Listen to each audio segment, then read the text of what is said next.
mês de agosto está se findando. Eu quero pedir para você levantar, não muito alto sua mão direita, só levanta um pouco alto sua mão direita. E se você não foi abençoado no que eu falei, no que eu vou falar, aí você bate, tá bom? Você comeu no mês de agosto, você se vestiu no mês de agosto, teve transporte, o Senhor te livrou de acidentes. Familiares teus não morreram essa semana, nesse mês, bem? Acho que é motivo suficiente para a gente glorificar o nome do Senhor.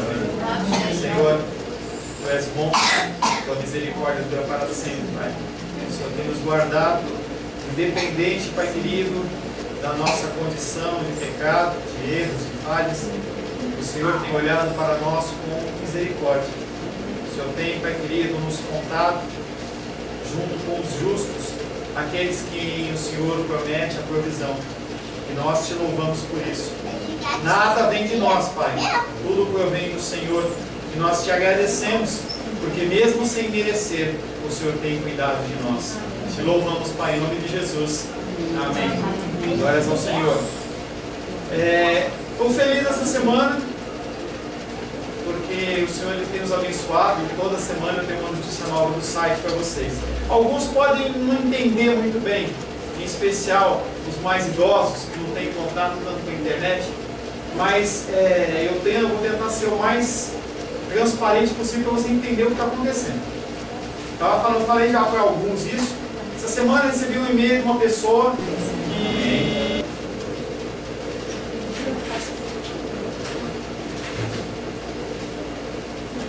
Glória a Deus. Quero convidar você a abrir a palavra de Deus em Atos, capítulo 3. Atos, capítulo 3. Atos, capítulo 3, versos de 1 a 26.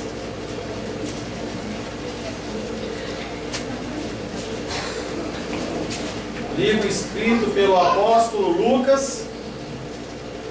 Logo após escrever o Evangelho de Lucas, ele escreve o livro de Atos.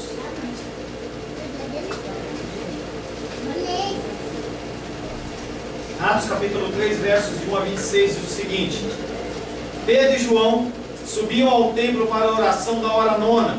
Era levado um homem coxo de nascença, o qual punham diariamente à porta do templo, chamada Formosa, para pedir esmola aos que entravam. Vendo ele a Pedro e João, que iam entrar no templo, implorava que lhe dessem uma esmola. Pedro, fitando-o juntamente com João, disse: Olha para nós. Ele os olhava atentamente, esperando receber alguma coisa. Pedro, porém, lhe disse: Não possuo nem prata nem ouro, mas o que eu tenho, isso te dou. Em nome de Jesus Cristo Nazareno, anda. E tomando-o pela mão direita, o levantou. Imediatamente os seus pés e tornozelos se firmaram. De um salto se pôs em pé, passou a andar, e entrou com eles no templo, saltando e louvando a Deus. Viu todo o povo andar e a louvar a Deus, e reconheceram ser ele o mesmo que esmolava, assentado à porta formosa do templo, e se encheram de admiração e assombro por isso que lhe aconteceram. Apegando-se ele a Pedro e a João, todo o povo correu atônito para junto deles no pórtico chamado de Salomão. À vista disso, Pedro se dirigiu ao povo dizendo: Israelitas, por que vos maravilhais disto, ou por que fitais os olhos em nós, como se pelo nosso próprio poder ou piedade tivéssemos feito andar?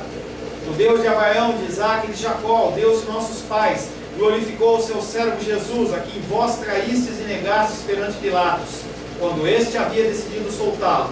Vós, porém, negastes o santo e o justo, e pediste que vos concedessem um homicida. Vessaste, mataste o autor da vida, a quem Deus ressuscitou dentre os mortos, do que nós somos testemunhas.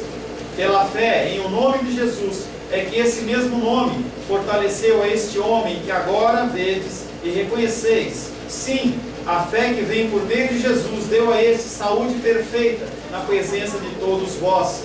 E agora, irmãos, eu sei que o fizestes por ignorância, como também as vossas autoridades.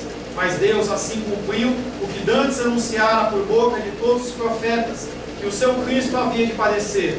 Arrependei-vos, pois, e e convertei-vos para serem cancelados os vossos pecados, a fim de que da presença do Senhor venham tempos de refrigério, e que envie Ele o Cristo, que já vos foi designado, Jesus, o qual é necessário que o céu receba até os tempos da restauração de todas as coisas, de que Deus falou por boca dos seus santos profetas, desde a antiguidade. Disse na verdade Moisés: Senhor Deus vos suscitará dentre vossos irmãos um profeta, semelhante a mim. A ele ouvireis em tudo quanto vos disser. Acontecerá que toda alma que não ouvir a esse profeta será exterminada do povo. E todos os profetas, a começar com Samuel, assim como todos quantos depois falaram, também anunciaram esses dias. Vós sois os filhos dos profetas e da aliança que Deus estabeleceu com vossos pais, dizendo a Abraão: na tua descendência serão abençoadas todas as nações da terra. Tendo Deus ressuscitado o seu servo, enviou-o primeiramente a vós outros, para vos abençoar, no sentido de que cada um se aparte das suas perversidades. Palavra do Senhor, amém? Amém. Senhor, mais uma vez lemos a tua palavra. Nós não cansamos de ler a tua palavra, porque a tua palavra ela se renova a cada dia, Deus. E sabemos que tu tens um recado santo para os nossos corações. Um recado, Pai querido, que pode vir a trazer conforto. Um recado, Pai querido, que pode vir a trazer exortação, incômodo aos nossos corações. Nós nos abrimos à manifestação do Teu Espírito. Nós nos abrimos, Pai. Nós dependemos do Teu Espírito. Que Ele venha a nos ensinar. Ele venha amolecer a nossa cerviz, que muitas vezes ela se encontra dura perante a Tua palavra. Que nós possamos, Pai, em nome de Jesus, nesta noite, receber um recado santo do Senhor. Me capacita, Deus. Preciso que o Teu Espírito Santo me dê forças e me dê entendimento. Dependo de Ti, Espírito Santo. Se não for por Ti, eu envergonharei o Teu Evangelho. Eu não falarei da Tua palavra, mas falarei do meu coração. Por isso, Pai querido, eu me consagro a Ti, colocando a minha vida nas Tuas mãos, em nome de Jesus. Amém. Amém.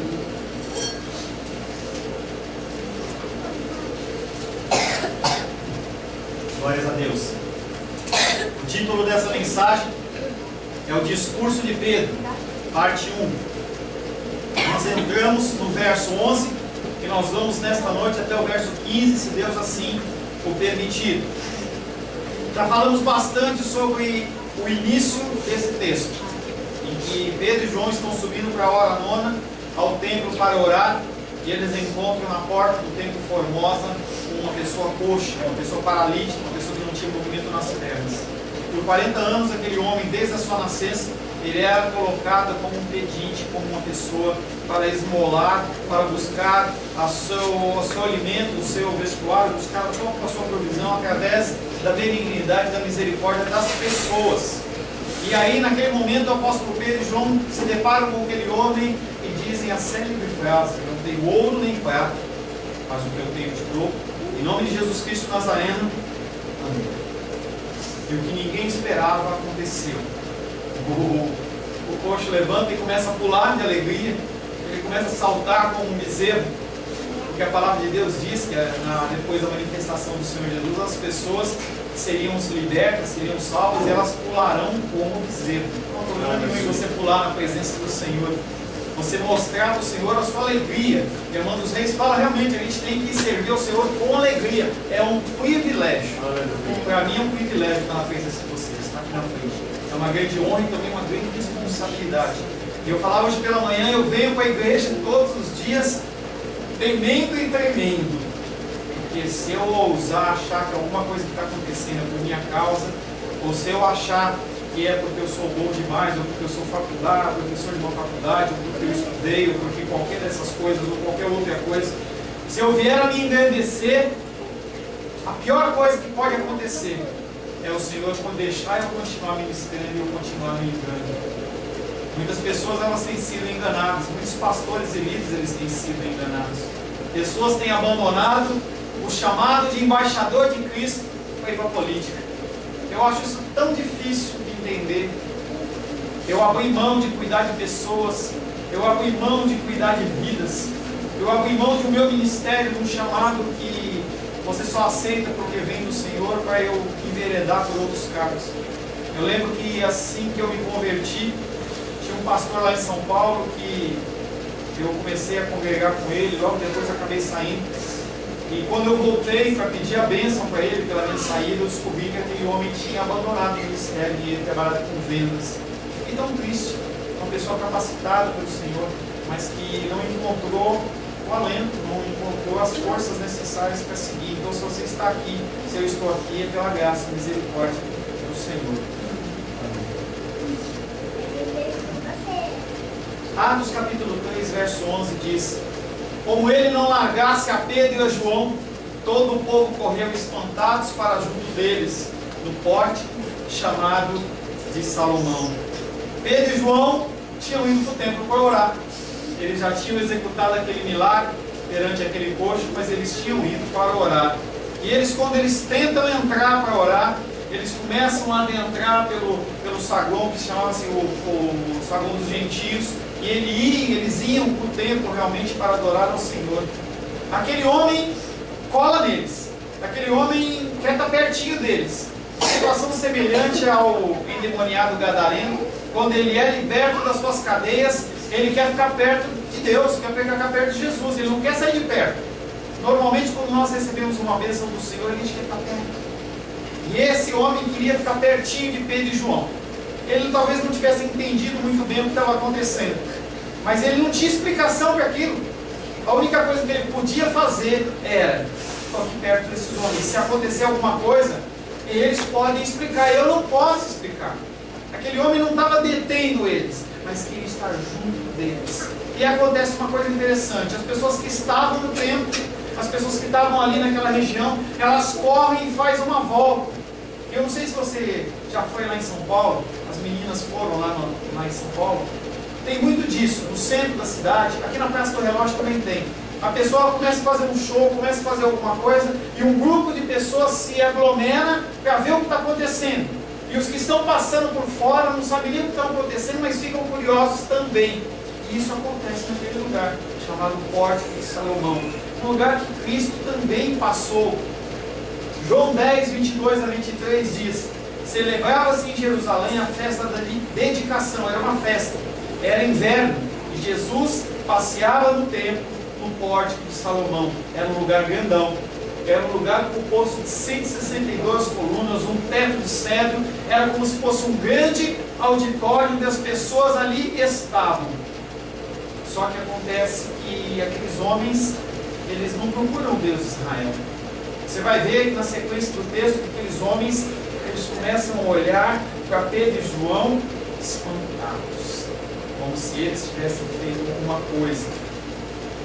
A glória começa a querer, entre aspas, ser roubada. Os holofotes, eles saem do coxo, mas voltam-se para Pedro e para João. A atenção recai totalmente sobre eles. E há um grande perigo nesse momento: a glória do Senhor. A palavra de Deus diz que a minha glória não darei a outrem, por isso que eu tenho temor e tremor. A irmã dos Reis diz que não sabe o que vai acontecer. Eu também não sei, meu querido, minha querida, não sei. Eu não sei se o nosso grupo será um grupo de 20 pessoas, 25 pessoas, não sei. Eu não sei se nós vamos crescer, não sei. Eu sei que o dia que se chama hoje, o Senhor fala para a gente estar aqui, estar falando do amor do Senhor, falando das coisas do Senhor. E Ele tem me abençoado muito através de um curso que eu tenho feito sobre pregação, em que eles ensinam que nós temos que ler a palavra, nós temos que explicar a palavra e nós temos que exortar pela palavra. O resto, quem faz é o Espírito Santo. Eu tenho procurado fazer isso. E nesse momento em que Pedro e João, os holofotes, eles viram para ele, há esse perigo. Será que Pedro e João, eles vão receber a glória para eles? Muitos homens e muitas mulheres de Deus têm recebido a glória para eles. As pessoas têm olhado e falado assim: não, sou eu que faço. Sou eu que, com minha preparação, com os meus cursos de faculdade, de pós-graduação, meus cursos de especialização, eu tenho conseguido. Com a minha capacitação, eu tenho conseguido um cargo público. Com a minha capacitação, eu estou fazendo tal trabalho. Com a minha capacitação, eu tenho a minha família. Você se engana. E eu peço a você que você olhe muito bem se você não está roubando a glória do Senhor na sua vida. Mas pastor, eu sou tão pequeno. Será que você está roubando a glória do Senhor em pequenas coisas? Peço que você analise a sua vida. Essa é uma semana em que você tem para você analisar a sua vida, para você descobrir se você está roubando a glória do Senhor nas pequenas coisas ou não.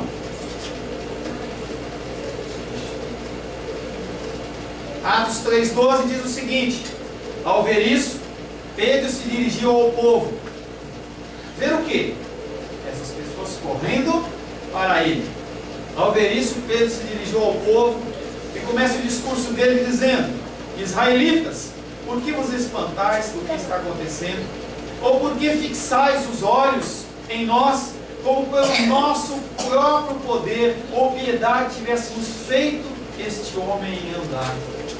Pedro e João, Pedro em especial, que quem está falando, ele percebe aquele foco para ele, o holofote para ele, e ele fala assim: eu não vou entrar nessa não. Ele começa o discurso dele falando: israelitas, para que aqueles homens entendam que eles não são especiais. Da mesma maneira que Pedro é israelita, aqueles homens que estão ali são israelitas. Da mesma maneira que ele é filho de Deus, aqueles homens são filhos de Deus. Ele se iguala a eles. E nós temos visto na mídia, na internet, na televisão, as pessoas achando que elas são melhores. Eu sou apóstolo, eu sou bispo, eu sou reverendo. Eu tenho medo desse título, reverendo. É um título que provém, eu creio, da igreja presbiteriana, em que as pessoas como pastores são reverendos. Que nada quer dizer mais, menos do que merece reverência. Desde quando eu, sendo o que sou, mereço reverência de alguma coisa. E as pessoas, elas gostam de títulos. Não tem nenhum problema de ser chamado de pastor, não tem. Mas isso não quer dizer que eu sou melhor que você, que eu pego menos que você. Quer dizer talvez que eu seja mais julgado perante o Senhor, porque a quem é mais dado, mais é requerido. Se você tem buscado mais do Senhor, saiba que você vai ser mais cobrado. Então, pastor, eu vou viver na ignorância. Não faça isso, é isso que eu estou falando. Estou dizendo que o que você recebe, você também vai ser cobrado. E aí ele começa esse discurso dizendo: israelitas. E ele continua o discurso dele, e ele percebe que de uma maneira diferente do que tinha acontecido no discurso anterior de Pentecostes, quando eles recebem as línguas como de fogo sobre a vida deles, não há zombaria. Aqueles homens acreditam no que está acontecendo. Aqueles homens não têm dúvida, não têm incredulidade. Porque na época de Pentecostes, quando eles começaram a falar em outras línguas, e naquele momento eles não estavam falando línguas desconhecidas, eles estavam falando línguas dos medos, dos persas. As pessoas que estavam visitando Jerusalém ali, elas entendiam a palavra de Deus pela boca dos discípulos, que não tinham sido instruídos naquelas línguas. Mas eles olharam para aqueles homens e disseram: estão embriagados, eles estão bêbados, eles estão falando o que não conhecem, eles estão falando o que não entendem. Mas não é bem assim. Ele começa falando de homens de Israel. Ele utiliza o tratamento familiar do sermão de Pentecostes. Esse sermão de Pentecostes ele também começa falando, chamando as pessoas de israelitas, chamando essas pessoas de pessoas iguais a ele. E aí depois ele chama a atenção daquele povo e fala: por que vocês estão olhando para nós? Como vocês estão olhando? Por que vocês estão fixando os olhos em nós como se a gente tivesse um poder especial? Será que vocês acham que porque nós fizemos isso, nós somos um canal disso, há um poder em mim, há um poder em nós, em que nós podemos fazer isso pelas nossas próprias forças? Há um poder inerente. O que é um poder inerente? É um poder que tem na pessoa. Não. O Espírito Santo, ele é aquele que distribui os seus dons conforme lhe apraz, no momento que ele deseja, com propósitos específicos, que é de glorificar, exaltar e bendizer o nome do Senhor. Pedro, ele está perante aquele grupo e ele identifica uma possibilidade de falar de Cristo. Você tem aproveitado as oportunidades para falar do amor de Cristo? Você tem aproveitado as oportunidades para falar do amor do Senhor? Você tem falado para os outros do que Deus tem feito na sua vida? Que Ele proveu esse mês que nós oramos no começo, para agradecer a Deus pelo alimento. Você tem falado para as pessoas que Deus é bom e que Ele tem te alimentado? Não, pastor, isso é uma coisa comum. Não é comum, gente. As pessoas estão morrendo de fome. Você tem comentado para as pessoas que você tem sempre uma roupinha limpinha no teu armário? Tem demais, talvez até mais do que você necessite. Pastor, isso é normal, ninguém anda pelado. Um monte de gente está na rua sem roupa, sem possibilidade de se vestir. Você tem falado para as pessoas que Deus tem proporcionado para você o transporte, seja carro, seja metrô, seja avião, que o Sebastião e o Sebastião Manduíza e a irmã dos Reis vão viajar? Você tem falado disso para Deus? Não, pastor, eu já programei essa viagem faz tempo, eu paguei 10 vezes pela TAM, pela Gol, então foi pela minha força. Não foi, querido. Porque se acontecesse, se Deus Ele afastar a misericórdia dEle, uma migalha de você, você não viaja, você não passeia, e você tem que glorificar o nome do Senhor através disso também. 2 Timóteo 4,2 diz: prega a palavra, insta, quer seja oportuno, quer não. Pastor, eu vou falar quando isso? Todo o tempo. Seja chato, seja considerado o chato, como aquele que fala do amor do Senhor. Porque aqueles que não são do Senhor, eles vão te repudiar. Mas aqueles que estão esperando uma palavra, estão esperando uma gota, um bálsamo, eles vão pegar através de você e isso vão se sentir aliviados. Se você se fecha, você não pega a palavra, essas pessoas elas vão continuar sofrendo em depressão, em angústia. Elas não vão saber que há um Deus possível que pode curar, um Deus que pode salvar, um Deus que pode pegá-la pela mão e tirar do poço da amargura. E por que você guarda isso no seu coração? Prega a palavra, insta, fala, quer seja oportuno, quer não. Pastor, eu vou falar de Jesus Cristo em qualquer lugar, eu vou falar do amor de Cristo em todo lugar. Corrige, repreende. Nós temos passado por cima disso. Deus é amor e eu não tenho que chamar a atenção de ninguém, porque Cristo veio para trazer a paz, a engano na sua vida. Deus ele veio para trazer contenda, Ele veio para trazer discussão entre pai e filho, Ele veio para trazer discussão entre sogra e nora. Porque quando nós nos posicionamos dentro da palavra, nós geramos conflito. Nós não estamos aqui para ser amiguinho de todo mundo. Nós estamos aqui para pregar a palavra. É por isso que você está vivo. É por isso que o Senhor tem excedido o teu tempo de vida. Não é porque você tem 70, 80 anos que acabou o seu trabalho, não. Há vidas que precisam ser alcançadas através da sua vida.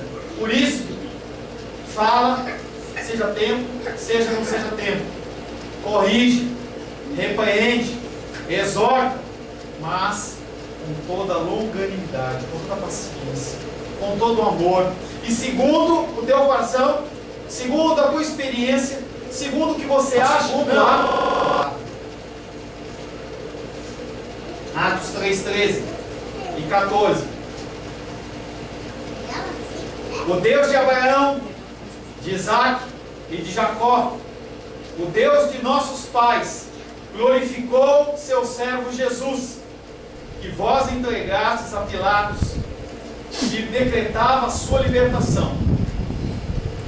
Vós rejeitastes o santo e justo, e exigistes que fosse agraciado para vós um assassino. Depois ele olhar para esses homens e dizer: homens de Israel, israelitas.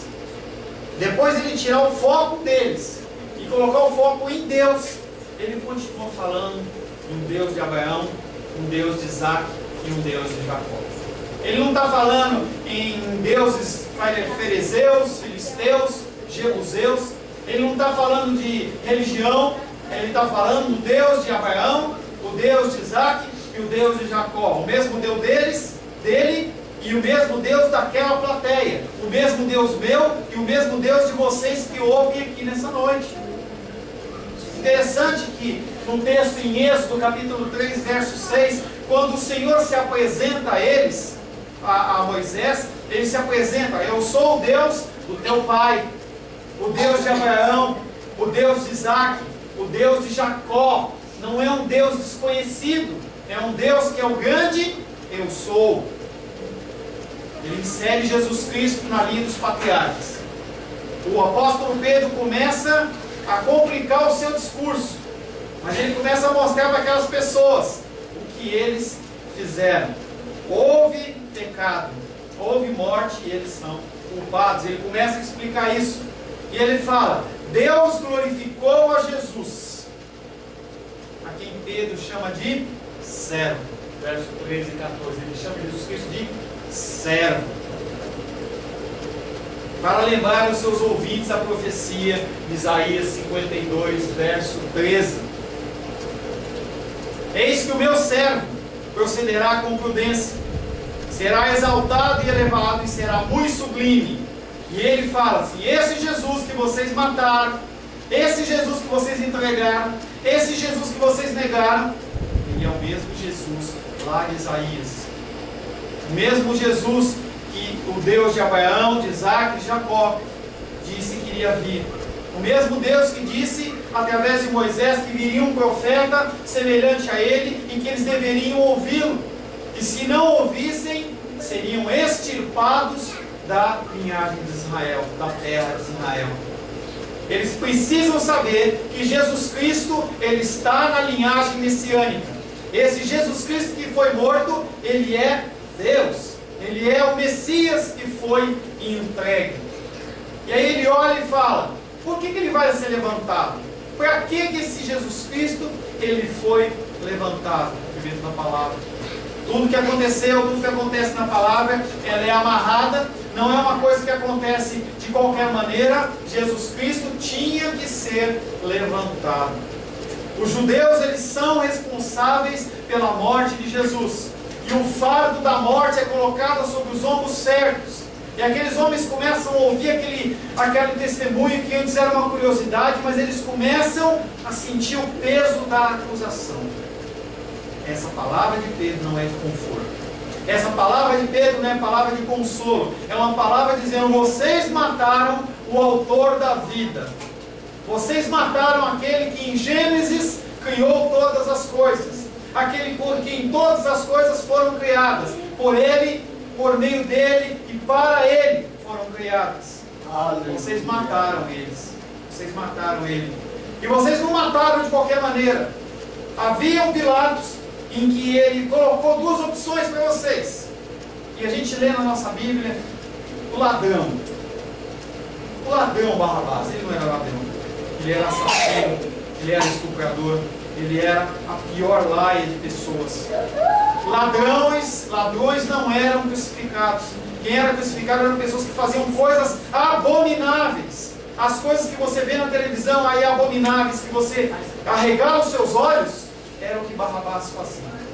Colocaram esse homem e eles sabiam quem é esse homem, sabiam que aquele homem ele tinha uma série de crimes sobre a vida dele, e colocaram Jesus Cristo do lado e falaram: olha, eu apresento a vocês esse que foi condenado, mas eu apresento também esse Jesus aqui, que ele é justo. Eu não vejo nenhum pecado nele, eu não vejo nada de errado nesse homem. E eles forçaram Pilatos: Pilatos, se você soltar Jesus, você é contra César. Até a mulher de Pilatos foi lá e falou para ele assim: solta esse inocente, conforme Mateus 27, 19. Solta esse homem. Esse homem não tem nenhum pecado. Vocês mataram o autor e o príncipe da vida. Quantas vezes nós temos negado a Cristo no nosso dia a dia? Quantas vezes nós temos deixado de falar do amor do Senhor? Quantas vezes? E a palavra de Deus em Lucas 12, 9 diz: mas o que me negar diante dos homens será negado diante dos anjos de Deus. Porque no princípio era o verbo estava com Deus, e o verbo era Deus. Você tem negado a Cristo? Não, pastor, eu sou crente. Você tem deixado de falar o amor dele? Você tem desobedecido os mandamentos dele? Você tem negado o autor da vida. Você tem matado o autor da vida. Atos 3,15. Mas o príncipe da vida, que vós havíeis matado, Deus o ressuscitou dos mortos, e disto nós somos testemunhas. Os judeus tinham que saber, eles conheciam o Antigo Testamento, era a obrigação daqueles homens de saber o Antigo Testamento, e eles sabiam que o Messias era chamado de o Santo, sabiam que o Messias, ele não poderia ficar morto, o Messias, ele tinha que ressuscitar, o Messias havia de ressuscitar. Salmos 16:10 diz: nem permitirá que o teu santo sofra a decomposição. Jesus Cristo, o Messias, não iria ficar morto. Aquele homem que foi morto, aquele homem que foi repudiado, aquele homem que foi trocado por um homem iníquo, ele era o autor da vida. Mas ele entregou a sua vida, porque ninguém pode tomar a vida de Cristo. O milagre, a maravilha do sacrifício do Senhor está nisso. Se ele pudesse, se ele quisesse, se ele quisesse, ele poderia ter convocado legiões de anjos para o livrar. Se ele quisesse, ele poderia ter acabado e encerrado ali junto dos sacerdotes e se revelado como o Senhor. Imagina ele ali no meio dos sacerdotes, naquela noite, logo que Pedro negou, e ele se transfigura como no Monte da Transfiguração. Aqueles homens iam cair de joelhos, mas ele tinha que cumprir a palavra, por minha vida e pela sua vida. O povo sabia, pelos profetas, que o Messias também tinha o título de o Justo. Isaías 53:11 diz: ele verá o fruto do penoso trabalho da sua alma e ficará satisfeito. O meu servo, o justo, com o seu conhecimento, justificará a muitos. Nós já falamos sobre esse texto. Ele não justificará a todos, ele justificará a muitos. Desculpa, você vai ouvir isso, mas ele vai justificar a muitos, não é a todos, porque as iniquidades deles levará sobre si. Iniquidade de quem? Minha e sua. Nós que nos dizemos cristãos e que muitas vezes negamos o autor da vida. Por isso que o Senhor foi crucificado, para nos dar uma chance de nós podermos nos achegar ao Pai. Pedro, ele lembra mais uma vez para o seu público que eles mataram o autor da vida. Elas eram pessoas que se puseram perante Pilatos e falaram: você tem que matar esse homem, crucificam, crucificam, crucificam. Palavras que foram proferidas pela boca daqueles homens. Vocês mataram o autor da vida. A denúncia de Pedro é dirigida diretamente à consciência no seu auditório. E ele não põe a culpa em Pilatos, ele não põe a culpa nos soldados, mas ele põe a culpa nos judeus, naqueles que realmente mataram o autor da vida. E aqueles homens começam a ficar apavorados. Aqueles homens começam a ficar apavorados com aquela situação. E agora? Eu sou convencido pelo Senhor, eu fui convencido pelo Espírito Santo que eu sou culpado. E agora? O que fazer? Pedro, ele começa a apresentar que há uma solução, há uma saída. Aqueles homens, se eles se renderem a Cristo, se eles se arrependerem dos seus pecados, porque o meu povo se chama pelo meu nome, se eles se humilhar, Ele ouvirá dos céus as orações do amor. Ele ouve a oração. Se você tem negado a Cristo, se você tem sido uma pessoa que não profere, não fala do amor de Cristo, vá à presença do Senhor e se arrependa. Se arrependa. Há a possibilidade, sim. Quem matou Jesus? Pastor, desse crime eu estou livre. Quem matou Jesus foram os judeus. Engano seu. O meu pecado, o seu pecado foi que crucificou a Cristo. Não foi só o pecado deles. Sabia que você matou Cristo? Sabia que cada martelada, cada gota de sangue que caiu ali foi por causa do seu pecado? O seu pecado que você já cometeu, o seu pecado que você está cometendo agora, e o pecado que você vai cometer a partir de amanhã. Todos os pecados seus foram os pecados que crucificaram a Cristo. Não é culpa só dos judeus, é culpa minha e é culpa sua, e é culpa de quem também está ouvindo pela internet. Nós somos culpados, nós somos réus de morte, mas há uma saída. Mas ele foi transpassado, pelas nossas transgressões. Não foi só os pecados dos judeus. Ele foi também transpassado pelo meu pecado e pelo seu pecado.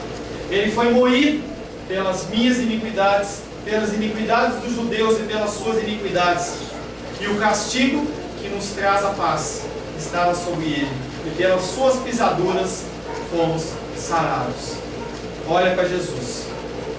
Se você, nessa noite, você tem um pecado não confessado, se você tem realmente não agido como convém a palavra, eu não preciso dizer para você, porque você conhece a palavra, você tem ouvido a palavra de Deus. Eu quero que você feche os seus olhos neste momento. Deixe ser constrangido pelo Espírito Santo de Deus.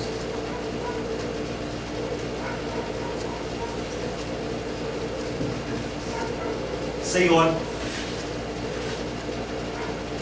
nós, Pai, matamos o Senhor. Nós, com os nossos pecados, nós cravamos os cravos nas tuas mãos, nos teus pés. Nós, com os nossos pecados, nós ferimos o seu lado. Nós, com os nossos pecados, colocamos a cruz no teu caminho. Nós, com os nossos pecados, colocamos a coroa de espinhos na sua cabeça. Nós, com os nossos pecados, nós matamos o autor da vida. Senhor, nós confessamos a Ti este pecado. Confessamos a Ti, Pai querido, que não temos testemunhado, testificado do Teu amor. Nós confessamos, Pai, que nós não temos vivido uma vida cristã. Nós não temos abandonado a prática do pecado. Nós não temos sido fiéis à Tua palavra. Nós temos nos amoldado ao mundo. Muitas vezes, Pai, a televisão tem sido aquilo que rege as nossas vidas. Televisões, internet, videogames, coisas, Pai, que têm sido colocadas na nossa presença como um prato de lentilhas. E nós temos, Pai, aceitado isso. Nós temos nos moldado a isso. Pai querido, perdoa-nos, Senhor. Perdoa-nos, Pai, pelas nossas iniquidades. Perdoa-nos pelo nosso pecado. Perdoa-nos, Pai. Leva-nos, Pai querido, a nos constrangermos perante o Senhor. Vem, Deus. Vem ser a nossa cura. Vem ser aquele, Pai querido, que muda o nosso caminho. Constrange-nos, Senhor. Nós queremos nos apresentar ao Senhor com as vestes brancas, com as vestes alvas, mas nós, por nós mesmos, nada conseguimos fazer. Por isso, Pai, em nome de Jesus, nós clamamos pela Tua misericórdia sobre as nossas vidas. E nessa semana, nós possamos nos conformar ao Senhor.